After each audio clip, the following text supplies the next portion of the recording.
মাত্র একদিন, মাত্র একদিন। আজকে মানে আগামীকাল যখন আমি ঘুম থেকে উঠব তখন উঠেই শুনবো যে ডোনাল্ড ট্রাম্প ক্ষমতা নিয়ে ব্যাপকভাবে নানা রকম নির্বাহী আদেশে সই করে ফেলছে। বাংলাদেশের জনগণ কিন্তু একটা শ্রেণীর জনগণ, অর্থাৎ আওয়ামী লীগের যে লোকজন, তারা কিন্তু অধীর আগ্রহে এই আগামীকাল দিনটার জন্য অপেক্ষা করছে। ঘটনা কি? ঘটনা হচ্ছে যে আগামীকালই তো ডোনাল্ড ট্রাম্প 20 তারিখ ক্ষমতা গ্রহণ করে একেবারে হোয়াইট হাউসে গিয়ে চেয়ারে বসে পড়বে এবং খবর বেরিয়েছে শপথ নিয়েই রেকর্ড সংখ্যক নির্বাহী আদেশে সই করার পরিকল্পনা ট্রাম্পের। আমরা জানি যে আমেরিকার প্রেসিডেন্ট যেদিন শপথ নেয় আর কি, যেদিন ক্ষমতা আরোহণ করে, অনেকটা ওই যে আগের রাজা বাদশাদের মতো একেবারে সিংহাসনে বসার মতো অনেকটা ব্যাপারের মতো আবহ, তাই না? তো যেদিন ক্ষমতা গ্রহণ করে ওদিনই কিছু নির্বাহী আদেশে সই স্বাক্ষর করে। এটা আগে আসলে জানতাম না, ওই যে গত তারিখ থেকে জানি। ওই ডোনাল্ড ট্রাম্প যেদিন ওই ক্ষমতায় গেছিলো আগেরবার, তখনই দেখলাম যে বসে ধমাধাম কিছু সই করতেছে এবার দেখাচ্ছে। এর আগে আসলে জানতাম না যে সেদিনই কিছু আদেশে সইটই করে। তো ওই সময় প্রথম জানলাম এবং তখন প্রথমে একটু বিস্মিত হয়েছিলাম, কি ব্যাপার, সে তো দায়িত্বই নেয় নাই, তো এত তাড়াতাড়ি এই আদেশ তৈরি করলো কে? ঘটনা কি, এত দ্রুত কিভাবে তৈরি করলো? তো এরপর থেকেই তো এই মার্কিন প্রশাসনের বিষয়গুলো নিয়ে খোঁজখবর একটু শুরু হয় যে কিভাবে কাজ করে। এর আগ পর্যন্ত কিন্তু আসলে মার্কিন প্রশাসন বা মার্কিন শাসন ব্যবস্থা নিয়ে এত আগ্রহ ছিল না, জানতামও না। তো তখন থেকে বুঝলাম ওই 5 নভেম্বর যে হয় আর কি, ইলেকশন হয়, তারপরে তো প্রায় 2.5 মাস পরে ক্ষমতা গ্রহণ করে। তো ইন দি মিন টাইম তারা তো নতুন যে নির্বাচিত হয় সে তো তার পছন্দ মতো লোকজন বেছে নেয় তার ক্যাবিনেটের জন্যে, এবং যাদেরকে বেছে নেওয়া হয় তাদেরকে দায়িত্ব দেওয়া হয়, এই তোমরা এই আদেশ তৈরি করো। তখন তারাই বস্তুত এই যে প্রশাসন অলরেডি থাকে তাদেরকে দিয়েই বানায় আর কি। তো বানিয়েটা নিয়ে রেডি রাখলে পরে ওই ক্ষমতা আরোহণের পরপরই শপথ নিয়ে যখন চেয়ারে যে বসে ধাম সই করে। তো এখন খবর হচ্ছে এইবার ডোনাল্ড ট্রাম্প নাকি আমেরিকার ইতিহাসে সবচাইতে বেশি নির্বাহী আদেশে সই করবে। এখন এই নির্বাহী আদেশগুলা কি? নির্বাহী আদেশগুলা হচ্ছে যে আমেরিকান সরকার বিভিন্ন আইন জারি করবে, মানে যেটা ইসলামী পরিভাষায় বলা যায় কি, ফতোয়া। ইসলামী পরিভাষায় এটাকে অনেকটা ফতোয়া বলা যেতে পারে। তো আইন জারি করবে। তো রেকর্ড সংখ্যক কেন? কারণ বর্তমান বিশ্ব পরিস্থিতি তো অনেক ডামাডোলের মধ্য দিয়ে যাচ্ছে, বহু ঘটনার ঘন ঘটা, তাই না? ওদিকে রাশিয়া ইউক্রেন যুদ্ধ, এদিকে এই ইসরায়েলের সাথে গাজা, তারপরে কি হেজবুল্লাহ, ইরান, এ সমস্ত যুদ্ধ, বাংলাদেশ ভারতের উত্তেজনা, এটাও একটা অন্যতম অনুষঙ্গ। কিন্তু যে যতই মনে করুক, আমার ধারণা এটাও একটা অনুষঙ্গ। অর্থাৎ গোটা ওদিকে আবার চায়না তাইওয়ান দখল করবে, নানা রকম চাপানুতার চলছে, তাই না? অর্থাৎ পৃথিবীতে অনেক ঘন ঘটা এগুলো তো আছে আন্তর্জাতিক বিষয়, তার থেকে অনেক জরুরি বিষয় হচ্ছে খোদ আমেরিকার মধ্যে। ওদিকে লস অ্যাঞ্জেলসের একটা বিরাট অংশ পুড়ে ছাই হয়ে গেছে। তারপরে আমেরিকার মধ্যে এখন অবৈধ অভিবাসী ঢল, তারপরে ওই যে সীমান্ত অঞ্চল দিয়ে লোকজন ঢোকে। অর্থাৎ অন্য যে কোনো সময়ের তুলনায় whole world is going through a great turmoil. অতএব এইরকম একটা অবস্থায় বিশ্বের একমাত্র মোড়ল আমেরিকা, তার তো অনেক আদেশ নির্দেশ জারি করা প্রয়োজন হয়ে পড়ে। আর ডোনাল্ড ট্রাম্প হচ্ছে কমপ্লিটলি একটা ভিন্ন ধর্মী কেরিয়ার পলিটিশিয়ান না, ব্যবসায়ী। সুতরাং ব্যবসায়িক দৃষ্টিকোণ থেকে তার চিন্তাভাবনা, কার্যক্রম এইগুলা খোদ যে রিপাবলিকানের দল থেকে সে নির্বাচিত হয়েছে তার সাথেও অনেক সময় যায় না। তবে আমি নিশ্চিত যে ডোনাল্ড ট্রাম্প ক্ষমতায় যাবে এইটা নিয়ে খোদ আমেরিকার লোকজনের যতটা না উৎসাহ, এবং বস্তুত আদৌ তেমন কোনো উৎসাহ নেই। হয়তো ওয়াশিংটন ডিসিতে ওখানে হয়তো কিছু লোকজন যাদের নাকি কাম কাজ নাই আর কি। এখানে বুঝতে হবে যে ডোনাল্ড ট্রাম্প ক্ষমতা আরোহণ করবে বলে আমেরিকাতে যে সরকারি ছুটি তা কিন্তু না, লোকজন যার যার মতো কিন্তু কাম কাজ করবে। আর আমেরিকার লোকজন সাধারণত ওই কে কখন ক্ষমতায় যাচ্ছে কি হাল হকিকত এইগুলো নিয়ে মাথা ঘামায় না।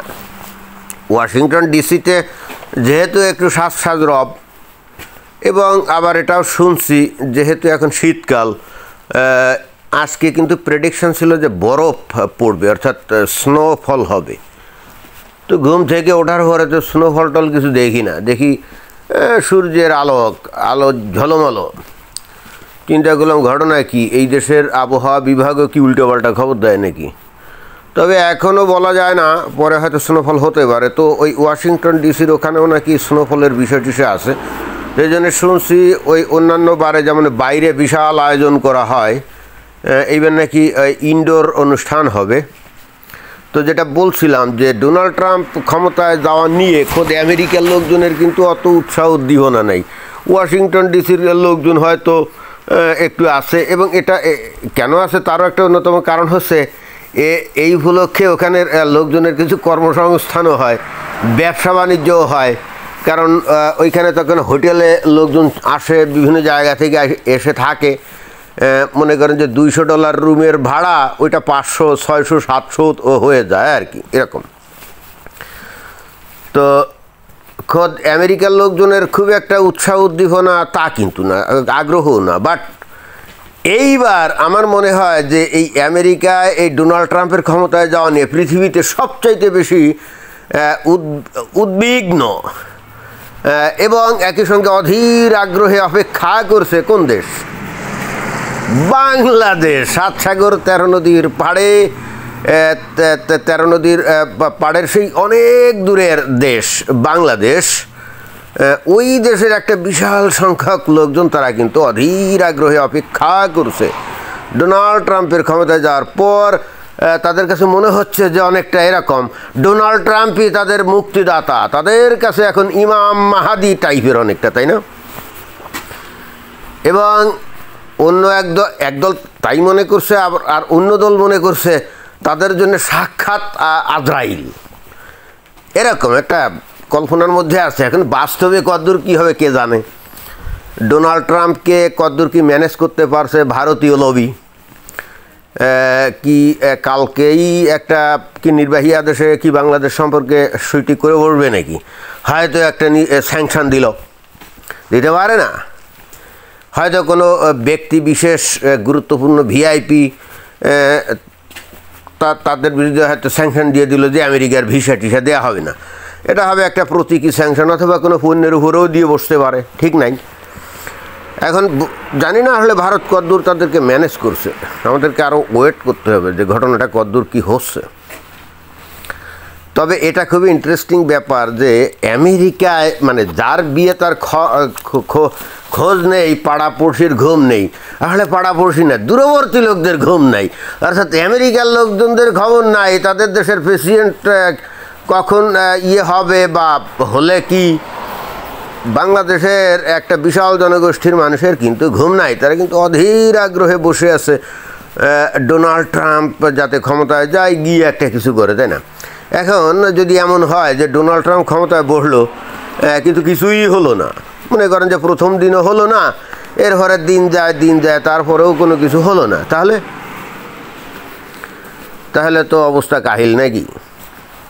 তো এটা আমার কাছে বিশেষ কৌতূহলের একটা ব্যাপার এবং মজাও পাচ্ছি।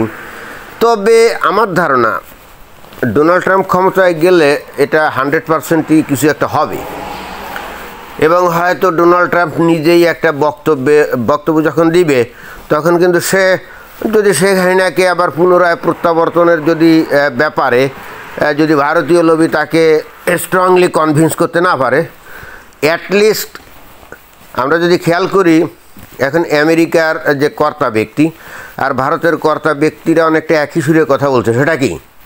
এরা কিন্তু এক সুরে বলছে যে বাংলাদেশে একটা নির্বাচিত সরকার হওয়া দরকার এবং নির্বাচিত সরকার হলে তারপরে বাংলাদেশের সাথে এই যে ভারত যেমন বলছে যে বাংলাদেশের সাথে তাদের সম্পর্কের উন্নয়ন ঘটবে, অর্থাৎ অন্য কথায় বলতে চাচ্ছে তাড়াতাড়ি ইলেকশন করো, তাই না? এটাই তো। এখন দেখেন বাংলাদেশের যে সমস্ত রাজনৈতিক দল বিএনপি তারা নির্বাচন চাক আর না চাক তাতে কিছু যায় হয় না, কিন্তু আমেরিকা আর ভারত একই সুরে কথা বলছে তাড়াতাড়ি নির্বাচন করো। তার মানে এই মতো অবস্থায় ওই ডক্টর মোহাম্মদ ইউনূসের পক্ষে আর কোনোভাবেই তার শাসনামল দীর্ঘায়িত করার কিন্তু কোনো সুযোগ নাই। এখন বাংলাদেশের মানুষকে বুঝতে পারে যে বাংলাদেশের ভাগ্য বাংলাদেশের মানুষের নির্ধারণ করে না, বাংলাদেশের ভাগ্য বাংলাদেশের মানুষ নির্ধারণ করে না। এই যে ভারত বলছে না যে বাংলাদেশে একটা নির্বাচিত সরকার না হলে ভারত তাদের সাথে সম্পর্কের উন্নয়ন করবে না, এবং এই একই সুরে আমেরিকাও কথা বলছে, তাহলে এইটা অন্য কথায় ডাইরেক্টলি তো আর বলতে পারে না এই তোমরা নির্বাচন শুরু করো বা নির্বাচন করো, ডাইরেক্টলি তো এটা বলতে পারে না, কূটনৈতিক ভাষা, তাই না? মানুষ কিন্তু যা বোঝার তা বুঝে নেয়। তো এটা কি ওয়ান কাইন্ড অফ কি বাংলাদেশের আভ্যন্তরীণ ব্যাপারে হস্তক্ষেপের শামিল না? তো এই ব্যাপারে আমরা দেখলাম যে বাংলাদেশের নব স্বাধীনতার যোদ্ধা যারা নাকি 5 আগস্টে বাংলাদেশকে নতুনভাবে স্বাধীন করছে, সার্বভৌম করছে, তারা কিন্তু বিষয়টাকে এভাবে নিচ্ছে না। বুঝলাম না, তাদের তো নেওয়া উচিত যে আমেরিকা এবং ভারত কেন বাংলাদেশের স্বাধীনতা সার্বভৌমত্বের এগেনস্টে কথা বলে। এদের এখন স্বাধীনতা সার্বভৌমত্বের প্রতি কি আর ভালোবাসা নাই নাকি? এই সমস্ত ঘটনা থেকে বাংলাদেশের মানুষের অন্তত আর যাই হোক একটা শিক্ষা নেওয়া উচিত। বাংলাদেশ একটা হতদরিদ্র দেশ এবং অগুরুত্বপূর্ণ দেশ। বাংলাদেশের গুরুত্ব বেশি হয়েছে শুধুমাত্র পার্শ্ববর্তী দেশ ভারত হওয়াতে। এই জিনিসটা বাংলাদেশের মানুষদেরকে বুঝতে হবে। এই বাংলাদেশ যদি মুসলিম অন্য কোনো দেশ হতো, মানে বিচ্ছিন্ন মুসলমান দেশের মধ্যে ধরেন অনেকগুলো মুসলিম কান্ট্রি আছে, সেখানে মনে করেন যে বাংলাদেশের অবস্থান যদি থাকতো তাহলে বাংলাদেশের এই ধরনের কোনো গুরুত্ব হতো না। আমেরিকান প্রশাসন বাংলাদেশকে নিয়ে মাথা ঘামাতো না, পৃথিবীর প্রভাবশালী দেশ এগুলো মাথা ঘামাতো না। বাংলাদেশকে নিয়ে যে উদ্বেগ, বাংলাদেশের এত যে নামটাম হচ্ছে, বা বাংলাদেশকে নিয়ে পৃথিবীর বিভিন্ন মিডিয়া, জাতিসংঘ, আমেরিকার মতো দেশও যে চিন্তাভাবনা করে কথা বলে, তার কারণ এই বাংলাদেশের পাশের দেশটা ভারত। ভারতের কারণেই বস্তুত এই ঘটনাটা ঘটছে। আদারওয়াইজ বাংলাদেশের নাম আমেরিকার প্রেসিডেন্ট জিন্দেগিতে কোনো দিন মুখে আনতো না, এবং বাংলাদেশের নাম সে জানতোই না। ওই যে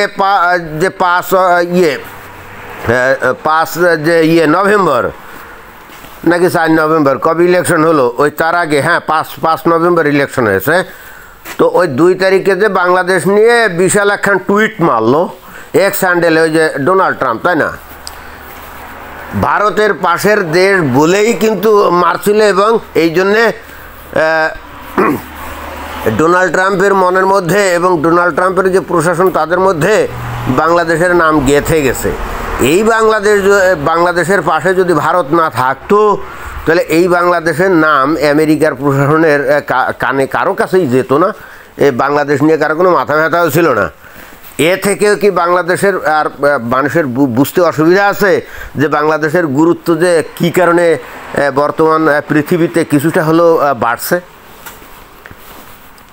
তারপরও আমি জানি তারা বুঝবে না, না বোঝার ভান করে থাকবে। তো আমরা জাস্ট এখন অপেক্ষা করি। আর মাত্র মনে করেন যে 20-22 ঘন্টা, তাই না? আমার এখানে এখন বাজে হলো 1টা 37, মানে দুপুর।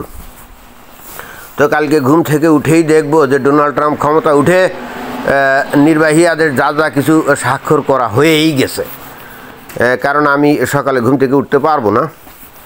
তো পরিশেষে যেটা বলতে চাই সেটা হলো এই, আমি আবারও সেই একই বক্তব্য দিয়ে শেষ করব যে বাংলাদেশের গুরুত্ব এখন একটু বেশি, শুধুই মাত্র পার্শ্বে দেশটা ভারত। ওই জন্যে ভারতের মতো দেশ যদি বাংলাদেশের পাশে না থাকতো, ও বাংলাদেশের নাম দুনিয়ার মানে আমেরিকা তো দূর, মানে অন্যান্য আমেরিকা তো দূরের কথা, অন্যান্য মানে পৃথিবীর অন্যান্য উন্নত দেশের কাছে এ বাংলাদেশ বলে কোনো দেশ শুধুমাত্র কূটনৈতিকভাবে পররাষ্ট্র মন্ত্রণালয়ের লোকজনই হয়তো জানতো, সেটা তাদের দরকার। বাট সাধারণ পাবলিক আর সাধারণ পলিটিশিয়ান এরা জানতোই না যে বাংলাদেশ নামে কোনো দেশ আছে, কারণ বাংলাদেশ এমন কোনো গুরুত্বপূর্ণ কোনো দেশ না।